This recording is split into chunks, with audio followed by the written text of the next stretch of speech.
Hello friends, welcome to my YouTube channel NQQ official 3 में। तो आज की इस वीडियो में क्लास 12 के केमिस्ट्री का 70 इम्पोर्टेंट क्वेश्चन करेंगे और दोस्तों सारा क्वेश्चन काफ़ी ज़्यादा इम्पोर्टेंट है। तो चलिए इस वीडियो को शुरू करते हैं। इस वीडियो को आप लोग अंत तक देखिएगा और सारे प्रश्न को अच्छे से याद करने की कोशिश कीजिएगा, ठीक है। तो देखिए पहला प्रश्न क्या है, एक धातु का रावाकरण हेक्सागोनल क्लोज पैक यानी HCP संरचना में होता है तो धातु की कोऑर्डिनेशन संख्या कितनी हो जाएगी। तो इसकी कोऑर्डिनेशन संख्या जो हो जाएगा 12 हो जाएगा, ठीक है। सो ऑप्शन नंबर ए बिल्कुल सही उत्तर होगा। देखिए दूसरा क्वेश्चन क्या है, निम्नलिखित में से किस धातु की समन्वय संख्या 8 होती है। किस धातु की समन्वय संख्या है जो 8 होती है। तो देखिए ये आपका पोटेशियम है, यानी कि आपका बिल्कुल सही उत्तर हो जाएगा। ऑप्शन नंबर बिल्कुल ये सही उत्तर हो जाएगा, ठीक है। ये दोनों का दोनों क्वेश्चन पूछा गया है, या देख लीजिएगा एक बार अच्छे से। देखिए निम्नलिखित में कौन अक्रिस्टलीय ठोस है, पूछ रहा है इनमें से कौन है जो अक्रिस्टलीय ठोस है। तो SiO2 बिल्कुल आपका सही उत्तर हो जाएगा, यानी क्वार्ट्ज ग्लास हो जाएगा, बिल्कुल सही उत्तर ऑप्शन नंबर बी। अगला है, निम्न में से विलयन के लिए कौन अनुसंख्यक गुण है, ठीक है। तो देखिए आप लोग जवाब देते रहिएगा, ठीक है। निम्न में से विलयन के लिए कौन अनुसंख्यक गुण है। तो देखिए आपका जो प्रासरण दाब दिए हैं बिल्कुल सही उत्तर हो जाएगा, ऑप्शन नंबर ए प्रासरण दाब दिए हैं, बिल्कुल सही उत्तर होगा। मानव रक्त का pH मान आपको बतलाना है। अब बताइए मानव रक्त का pH मान कितना होता है। तो 7.4 होता है। सो ऑप्शन नंबर 2 सी दिए हैं, बिल्कुल सही हो जाएगा। निम्न में से ताप द्वारा प्रभावित नहीं होती है। बताइए ताप द्वारा कौन नहीं प्रभावित होती है। देखिए मोललता आपका नहीं होता है। सो ऑप्शन नंबर जो डी दिए हैं मोललता, बिल्कुल सही उत्तर होगा, ठीक है। अब देखिए इसके बाद अब आपको क्वेश्चन बैंक करवाएंगे, ठीक है। क्वेश्चन बैंक का ऑब्जेक्टिव, ठीक है, ऑब्जेक्टिव और सब्जेक्टिव दोनों करवाएंगे। और देखिए क्वेश्चन बैंक को पूरा कवर कर लीजिए। अगर कोई स्टूडेंट कुछ पढ़े या नहीं पढ़े, क्वेश्चन बैंक को पूरा कवर कर लीजिए, आप लोग अच्छा मार्क्स गेन कर लीजिएगा, ठीक है। तो क्वेश्चन बैंक का एक भी ऑब्जेक्टिव हो या सब्जेक्टिव हो नहीं छोड़ना है। अब आपका वो भी वीडियो मिलेगा, ठीक है, क्वेश्चन बैंक का भी, ठीक है। तो चलिए अब देखिए अगला क्वेश्चन क्या है, निम्नलिखित जलीय घोल में किसका क्वथनांक अधिकतम होगा। किसका क्वथनांक अधिकतम होगा। देखिए 0.1 मोलल Na2SO4 का हो जाएगा। सो ऑप्शन नंबर बी सही उत्तर होगा। एक घोल जिसका प्रासरण दाब इतना दिया है, ठीक है, यानी 300 केल्विन पर 0.0821 वायुमंडल है, इस घोल का सांद्रण क्या हो जाएगा 0.0003 मोलल हो जाएगा। इसको सॉल्व करने पर इतना आपको आंसर मिलेगा, ठीक है, इसमें डबल जीरो आ जाएगा, ठीक है। HCl और H2O के स्थिर क्वाथी मिश्रण में क्या होगा। इसमें क्या हो जाएगा बताइएगा जल्दी से। बिल्कुल जो ऑप्शन नंबर डी दिए हैं 20.2% HCl, बिल्कुल सही उत्तर होगा। परासरणी दाब बढ़ता है जब क्या होता है, परासरणी दाब बढ़ता है जब तापक्रम बढ़ता है, ठीक है। निम्नलिखित में कौन द्वितीयक सेल है, आप बताना है कौन द्वितीयक सेल है। देखिए लेड स्टोरेज बैटरी बिल्कुल सही उत्तर हो जाएगा, और बहुत बार ये क्वेश्चन पूछा गया है, ठीक है, याद रखिएगा।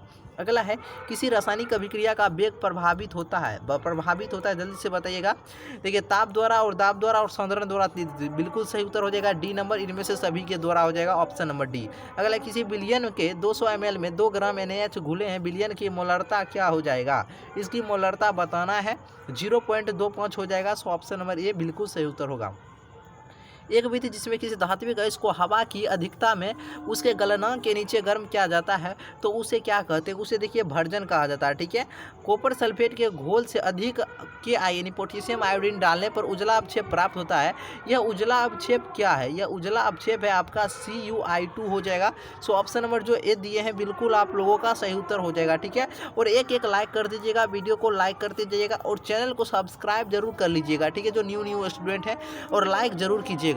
देखिए मालाकाइट अयस्क, मालाकाइट किसका अयस्क है बताना है। देखिए ये कॉपर का अयस्क हो जाएगा। NaOH इनमें से किसे कहते हैं, NaOH किसे कहते हैं, कास्टिक सोडा को कहा जाता है। सो ऑप्शन नंबर बिल्कुल ये सही उत्तर होगा। अब देखिए क्वेश्चन काफ़ी ज़्यादा इंपॉर्टेंट और बहुत बार क्वेश्चन पूछा गया है। सल्फाइड अयस्कों का संधारण किया जाता है फेन उत्प्लवन विधि के द्वारा। नल जल का सूत्र क्या होता है, H2O होता है जल का, बिल्कुल ऑप्शन नंबर ए होगा। अगला है, कार्बन का इलेक्ट्रॉनिक विन्यास क्या हो जाएगा, 2 हो जाएगा, 1s2 2p2 हो जाएगा। 6 कार्बन का परमाणु संख्या 6 तो 6 हो जाएगा, ऑप्शन नंबर बिल्कुल ए सही उत्तर हो जाएगा। 1s2 2p2। NaOH है, NaOH एक है, बताना है, जल्दी से बताइएगा। बिल्कुल क्षार जो दिए है बिल्कुल सही उत्तर हो जाएगा। निम्न में से कौन सी गैस है जो जल पर एकत्रित नहीं किया जाता है। काफ़ी इंपॉर्टेंट है, रट लीजिएगा कि कौन सा गैस हो जाएगा आपका बिल्कुल, जो SO2 दिए हैं बिल्कुल सही उत्तर हो जाएगा SO2 ऑप्शन नंबर सी। अब हीलियम का सूत्र बताना है, सभी को बताना है हीलियम का सूत्र क्या होता है सभी स्टूडेंट को, तो He हो जाएगा ऑप्शन नंबर ए। आवर्त सारणी के द्वितीय आवर्त में तत्वों की संख्या आपको बताना है, तो तत्वों की संख्या आपका 8 हो जाएगा द्वितीय आवर्त में, ऑप्शन नंबर बिल्कुल बी नंबर सही हो जाएगा। ऑक्सीजन और ओजोन क्या है, देखिए ये ऑक्सीजन और ओजोन आपका क्या है जल्दी से बताइएगा, बिल्कुल अपरूप हो जाएगा। ठीक है, निम्न में से कौन सी धातु साधारण तापक्रम पर द्रव होता है, तो ये आपका पारा हो जाएगा, ऑप्शन नंबर बिल्कुल जो भी बी दिए हैं बिल्कुल सही उत्तर हो जाएगा। ठीक है, निम्नलिखित में से सबसे कम भास्मिक कौन है, सबसे कम भास्मिक आपका Ni3 हो जाएगा। ठीक है, ऑप्शन नंबर जो सी दिए हैं सही हो जाएगा। H2SO4 है, बताइएगा H2SO4 कौन हो जाएगा, देखिए ये आपका अम्ल हो जाएगा H2SO4। सो ऑप्शन नंबर जो ए दिए हैं बिल्कुल सही उत्तर हो जाएगा। देखिए त्रिक्षारकीय अम्ल कौन हो जाएगा, त्रिक्षारकीय अम्ल कौन हो जाएगा जल्दी से बताइएगा, बिल्कुल जो ऑप्शन नंबर जो भी ए दिए H3PO4 बिल्कुल सही उत्तर हो जाएगा। XeF2 की अणु की आकृति जो होती है वह आपका होती है रेखीय होती है, कैसी होती है, रेखीय होती है। रेखीय मतलब इसका प्रसंकरण आया होगा, क्या होगा, इसका प्रसंकरण आपका SP आया होगा तब तो रेखीय आया है। देखिए जिसका प्रसंकरण इसका रेखीय प्रसंकरण इसका SP आया है तो इसका क्या हो जाएगा, इसकी आवृत्ति क्या हो जाएगा, इसका आवृत्ति रेखीय होगा। ठीक है, चलिए अगर जिसका प्रसंकरण क्या हो जाएगा SP2 आएगा तो उसका क्या हो जाएगा, उसका आवृत्ति क्या हो जाएगा, उसका आवृत्ति आपका क्या हो जाएगा, SP2 आएगा, उसकी आवृत्ति त्रिविमीय है। जिसका प्रसंकरण SP3 आएगा उसका त्रिकोणीय पिरामिड आएगा। ठीक है, ये सब आप लोग केमिस्ट्री में ये सब आपको प्रसंकरण में पढ़ाया हो गया, ठीक पढ़ाया गया होगा। अब देखिए प्रसंकरण किसे कहते हैं, प्रसंकरण देखिए सिंपल है, आपको ये प्रसंकरण जब पढ़े होंगे, प्रसंकरण सिंपल है। प्रसंकरण किसे कहते हैं, देखिए यहाँ S है यहाँ P है, इस पर एगो सब सेल है, इस पर दूगो सब सेल है, इसी को क्या कहा जाता है, इसी को प्रसंकरण कहा जाता है। सिंपल से समझने वाली बात है। ठीक है, प्रसंकरण आपको निकालने के लिए आना चाहिए और क्वेश्चन आता है, इसको अच्छे से देख लीजिएगा।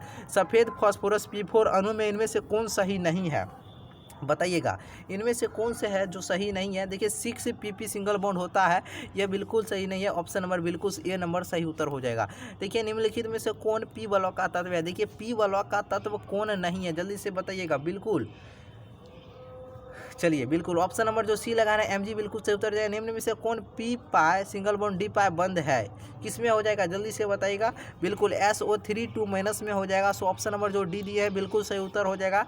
अब देखिए फोटोग्राफिक फिल्म प्लेट में किसका आवश्यक घटक होता है, सिल्वर ब्रोमाइड का, जो ऑप्शन नंबर जो बी दिए हैं बिल्कुल सही उत्तर हो जाएगा और काफ़ी इंपॉर्टेंट है, अच्छे से याद कर लीजिएगा। कौन सी धातु का नाइट्रेट की उष्णीय विघटन होने पर रंगहीन गैस मुक्त करता है, कौन सा धातु है जल्दी से बताइएगा, बिल्कुल ऑप्शन नंबर जो डी दिए हैं HgNO3 whole twice, option number बिल्कुल डी नंबर सही उत्तर हो जाएगा। ठीक है, चलिए भूपर्पट्टी पर सर्वाधिक पाए जाने वाला तत्व कौन हो जाएगा जल्दी से बताइएगा, बिल्कुल जो ऑप्शन नंबर जो भी क्या लगा रहे हैं, भूपर्पट्टी पर सर्वाधिक मात्रा में पाए जाने वाला जो तत्व है वह सिलिकॉन है। ठीक है, कहिएगा एल्युमिनियम अगर धातु की बात करेगा ना, ठीक है तब होगा।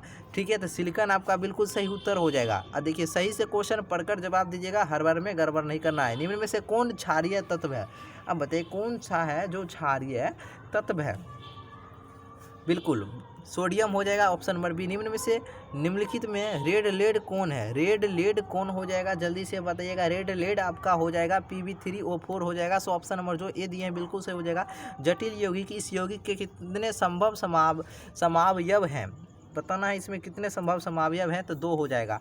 निम्न में से कौन हरा तोता का सूत्र है, हरा तोता का सूत्र बताना है जल्दी से बताइएगा। चलिए बिल्कुल हरा तोता का FeSO4 × 7H2 हो जाएगा, जो ऑप्शन नंबर ए दिए हैं बिल्कुल सही उत्तर हो जाएगा।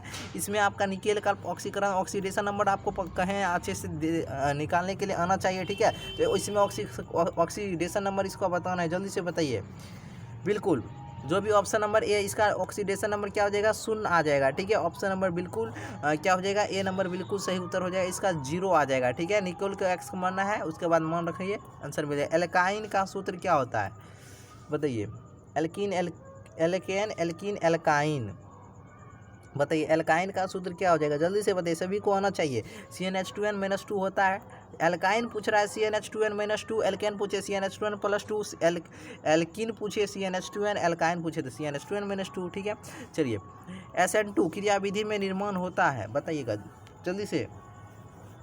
बिल्कुल संक्रमण अवस्था का निर्माण होता है, ऑप्शन नंबर बी हो जाएगा। प्रोपेन टू ऑल का संरचना सूत्र क्या हो जाएगा? प्रोपेन टू ऑल का संरचना सूत्र आपका ये हो जाएगा। ठीक है, प्रोपेन टू ऑल का संरचना सूत्र, ऑप्शन नंबर जो ए दिए हैं बिल्कुल सही उत्तर हो जाएगा। निम्न अभिक्रिया, अब बताइए अभिक्रिया कौन हो जाएगा? यह अभिक्रिया कौन है, जल्दी से बताइएगा। बिल्कुल जो ऑप्शन नंबर जो भी बी लगा रहे हैं रेमर टाइमन अभिक्रिया, बिल्कुल सही उत्तर हो जाएगा ऑप्शन नंबर बी। ठीक है, देखिए बेकेलाइट फिनॉल से किसके साथ अभिक्रिया द्वारा प्राप्त होता है?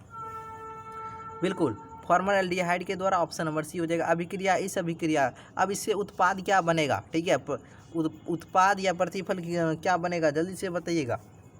बिल्कुल जो ऑप्शन नंबर बी रहे हैं फिनॉल उत्पाद में आएगा या प्रतिफल आपका फिनॉल प्राप्त होगा। ठीक है, देखिए CH3 का इसका आयुपेक नाम बताना है, इसका आयुपेक नाम क्या हो जाएगा?